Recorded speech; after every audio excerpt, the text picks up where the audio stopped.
दोस्तों, आज हम आपको हीर रांझा के प्रेम की सच्ची कहानी के बारे में बताने वाले हैं।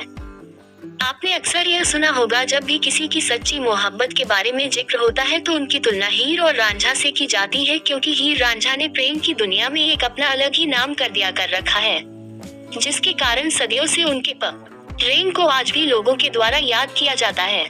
बहुत समय पहले की बात है, पाकिस्तान में चिनाब नदी के किनारे पर पंजाब का एक गाँव था।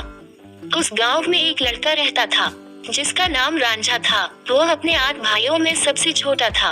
रांझा को बांसुरी बजाना बहुत पसंद था। उसकी खेती में कम ही रुचि थी, जिसके कारण वह खेती में अपने भाइयों के साथ न जाकर बांसुरी बजाता रहता था, जिसके कारण रांझा के भाई उसको पसंद नहीं करते थे। जब तक रांझा के पिता जिंदा थे तब तक सब ठीक था, लेकिन जब रांझा के पिता की मृत्यु हो गई तो रांझा के भाई उससे झगड़ा करने लगे। इससे तंग आकर उसने अपने घर को छोड़ दिया। रांझा इसके बाद घूमता हुआ दूसरे गांव में पहुंचा। वहां पर एक काम की तलाश में घूम रहा था कि उसे हीर नामक लड़की के घर पर चरवाहे का काम मिल गया। वह हीर के परिवार के पशुओं को चलाता था, जिसके बदले में उसको रहना और खाना दिया जाता था। रांझा पशुओं को चराते समय बांसुरी बजाता था। हीर को रांझा की बांसुरी को धुन बहुत पसंद थी। रांझा ने भी जब हीर को देखा तो वह उसकी खूबसूरती का दीवाना हो गया। जब भी रांझा बांसुरी बजाता तो हीर उसके पास पहुंच जाती थी।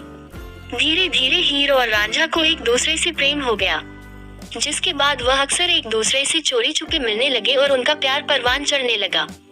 एक दिन जब हीर और रांझा चोरी छुपे मिल रहे थे तो हीर के चाचा ने उन्हें देख लिया। उसने यह बात हीर के माता पिता को बता दी। हीर के पिता ने रांझा को काम से निकाल दिया और हीर की शादी एक दूसरी जाति के लड़के से तय कर दी। हीर के ना चाहते हुए भी उसको अपने परिवार के दबाव के कारण उस लड़के से शादी करनी पड़ी। जब रांझा को हीर की शादी के बारे में पता लगा तो वह हीर के गम में साधु बनकर पूरे पंजाब में घूमने लगा और भिक्षा मांगकर अपना गुजारा करने लगा। एक दिन रांझा घूमता घूमता हीर के घर पर पहुंच गया, जहां पर उसकी मुलाकात हीर से हुई। रांझा अब रोज भिक्षा मांगने के बहाने हीर के घर जाता था। एक दिन हीर पर उसकी भाभी को शक हो गया। उसने हीर को टोका, जिसके बाद रांझा ने वहां आना बंद कर दिया, लेकिन वह अपना डेरा उसी गांव के बाहर डालकर रहने लगा। लोग रांझा को बाबा समझकर पूजने लगे। रांझा से जुदाई के कारण इधर हीर की तबीयत बिगड़ने लगी। उसका इलाज कराया गया, लेकिन उससे कोई फर्क नहीं पड़ा, जिसके बाद हीर के इलाज के लिए बाबा को बुलाया गया, जो रांझा ही था। रांझा के आने से और केवल हीर के सिर पर हाथ फेरने से हीर धीरे धीरे ठीक होने लगी। लेकिन हीर के ससुराल वालों को पता लग गया कि रांझा कोई बाबा नहीं, हीर का पुराना प्रेमी है। इसके बाद रांझा को पीटकर गांव से बाहर निकाल दिया गया और राजा के सैनिकों के हवाले कर दिया गया। जब रांझा को राजा के सामने हाजिर किया गया तो उसने हीर से अपनी सच्ची मोहब्बत की कहानी सुनाई। राजा ने रांझा से अपने सच्चे प्रेम को साबित करने को कहा, जिसके बाद रांझा ने अपना हाथ जलती हुई आग में डाल दिया। इससे राजा को हीर के सच्चे प्रेम का अंदाजा लग गया।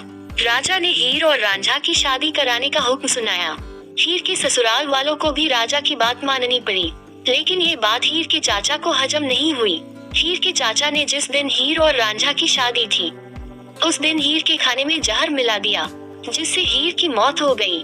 इस तरह सच्चा प्यार करने वाले दो लोगों को इस दुनिया ने मिलने नहीं दिया, लेकिन वह मरकर एक दूसरे के हो गए। हम उम्मीद करते हैं कि आपको हमारे द्वारा ऊपर दी गई Heer Ranjha real love story in Hindi पसंद आई होगी। आप इस कहानी को अपने दोस्तों या रिश्तेदारों के साथ शेयर कर सकते हैं, जिससे वह भी हीर रांझा के अटूट प्रेम की कहानी के बारे में जान सके।